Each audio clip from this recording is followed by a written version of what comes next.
everyone, in this video I'm going to be reviewing a 63-inch cold laminator. I originally saw this machine on eBay. However, when I went to check out, somebody had purchased the 3 machines left in stock. So what I ended up doing was going to tooltots.com, which is the main website of the seller, and I was able to order there. It is currently out of stock on eBay and is currently out of stock on their tooltots website. This machine cost $538 plus the $300 shipping freight.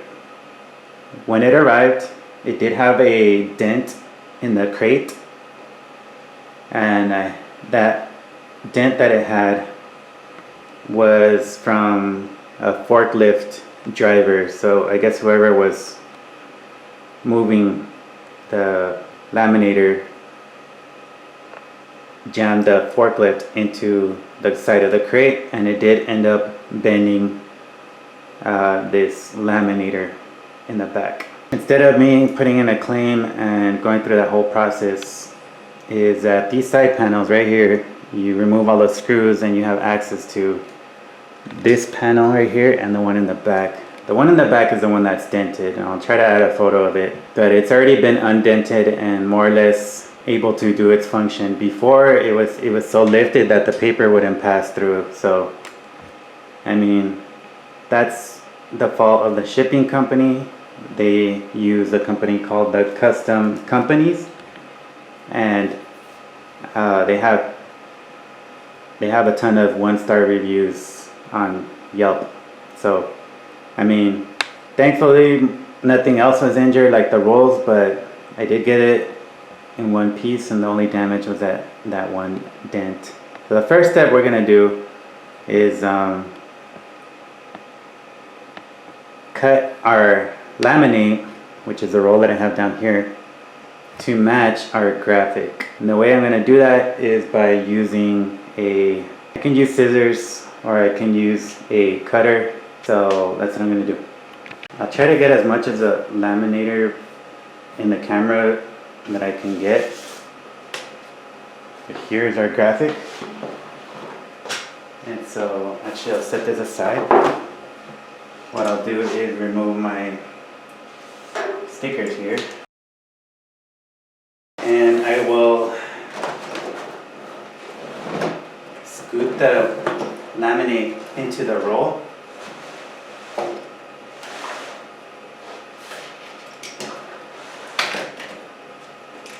Anyway, so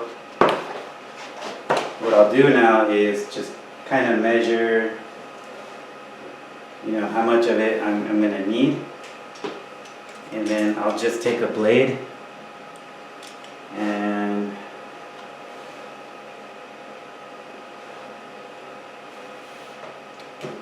I can just kind of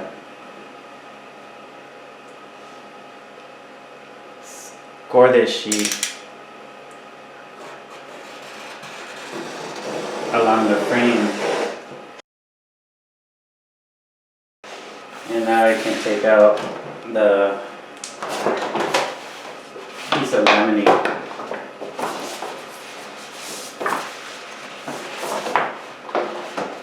Now it is a little hard to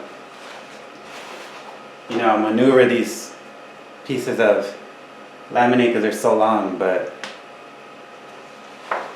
just do your best to avoid bending your vinyl. So I'm going to cut it to length with the cutter again.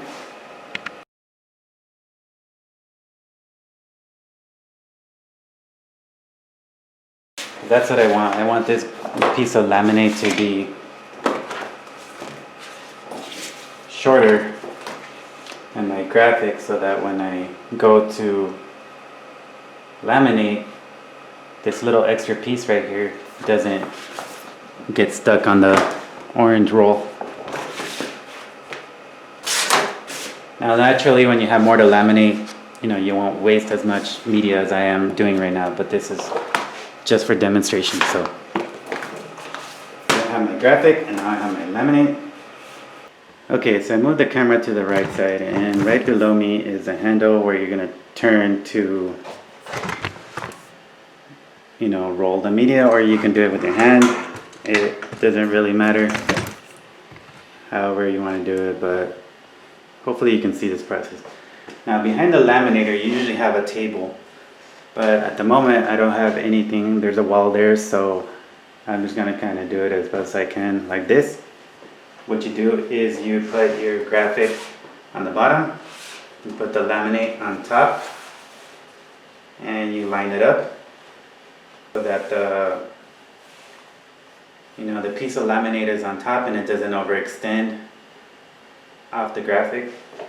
And now what we do is we actually insert it to our roll here. And now you can see that I have some here and then some there. And this is what we want. This is the front of the machine.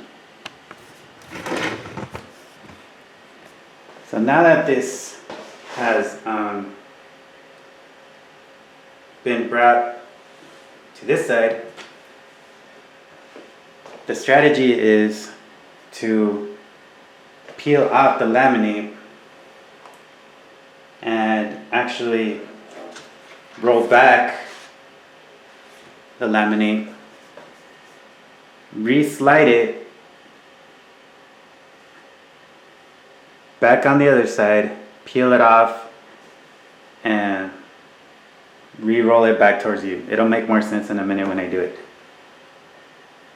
So another issue is when you roll this back and you fold it, there tends to be like you get a line on the media that's very, very, very minuscule, and you're not going to see it if you have a lot of colors on your graphic. But doing it this method, you do get a line folding it. So what you want to do is fold it on a white part of the graphic so that you don't get that line on the graphic, but we'll see how it turns out. If you cut it, if you decide to peel and cut, it becomes pretty difficult to unpeel it from this side. So let's just try it and see how it goes. So what you're going to do is peel this up.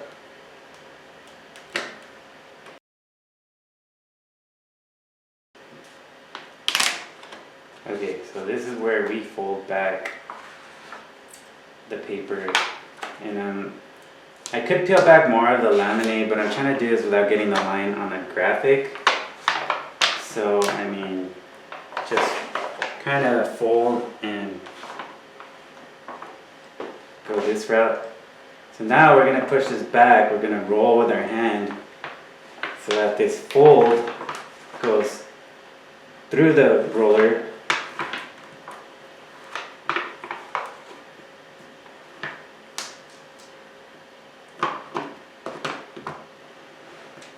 It'll squish through the graphic, right? So now we peel our laminate piece on the other side, and I can already see here that I'm able to get the sheet. So we pull back on the folded part. And now with this peeled off, I can use a handle or just use my hand to roll it back.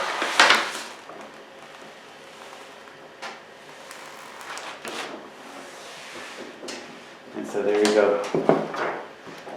It seems like it did a pretty good job.